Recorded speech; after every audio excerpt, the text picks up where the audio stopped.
If you're looking to automate reviews using GoHighLevel, you have a couple different options. Which option is best for you will depend on how your client's business is set up. The first option that you have is Quickbooks. If your client is already using Quickbooks, we recommend integrating it. It makes it a lot easier. Those automations are seamless. There's no setup on your end. So you're simply going to go to Settings, Integrations, and then use QuickBooks Connect to log in to their QuickBooks account. Now, once you log in with the username and password, that account is connected to GoHighLevel, and those automations are automatic. You do not need to turn them on. There is no setup involved. What they will do is sync all new contacts that are created in QuickBooks with GoHighLevel. So the information will automatically flow into the CRM contacts area here. It will also send review requests after a QuickBooks payment is made. This will only happen for the first invoice or payment for each contact. Now, you can control the number of times a review request is sent. It's in the settings area. If you go to reputation management and then choose how often you want it to repeat. Another option you have, if your clients are already using other softwares or automations, they can include the review link inside of any of those processes. So for example, if there's automated emails post-purchase, you can include this review link in those emails for a more seamless integration with your client's processes. To find this link, you simply go to Settings, the bottom left, and then you'll click the Reputation Management tab. The link is at the top. Your third option for sending review requests automatically is going to be the workflow automations. You are simply going to go to the Automations tab of the software. Once you're in here, this is going to show you an inventory of all the workflows inside of your sub-account, both draft and published. Keep in mind that all the workflows are loaded into the sub-account as drafts. You will need to turn on any of the workflows you want to use in your setup. For my example, I'm simply going to create a scratch workflow. The first thing you're going to want to do is name the workflow, whatever you want to name it. Then you're going to need to choose a trigger. The triggers are really going to depend on how you and your clients want to use the software.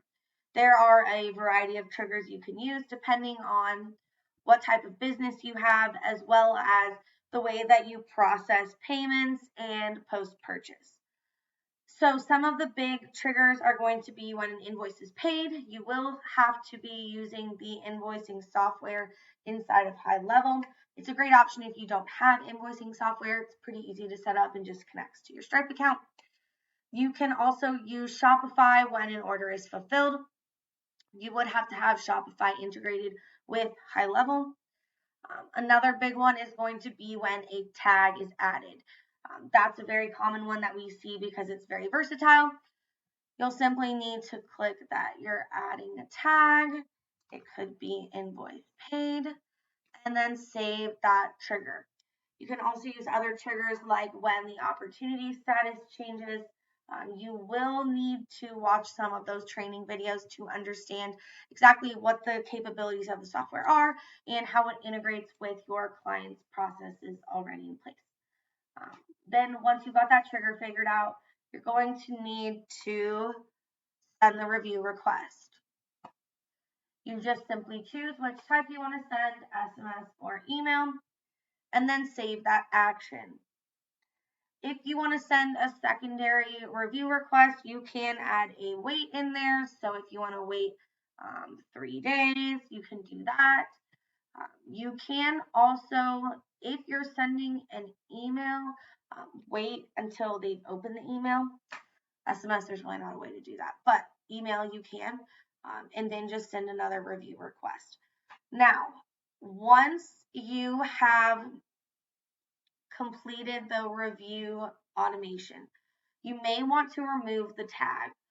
If you want to send review requests multiple times, so if you have clients that come and get services every 6 months and you want to send those review requests every 6 months, you're going to need to remove that tag. So you'll simply click plus tag, and then you will do remove tag, and then just remove the paid tag.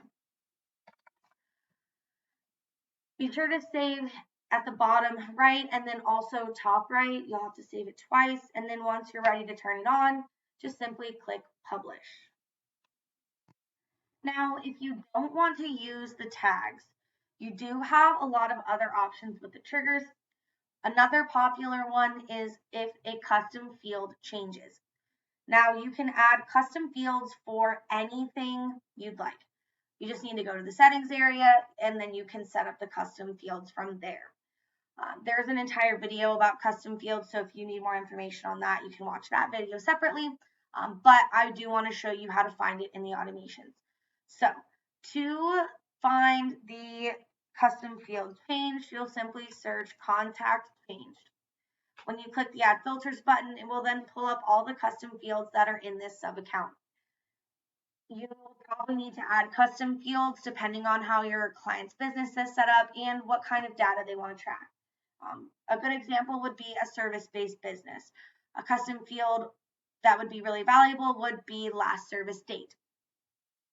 You can use things like Zapier to add in that last service date depending on what other softwares they use.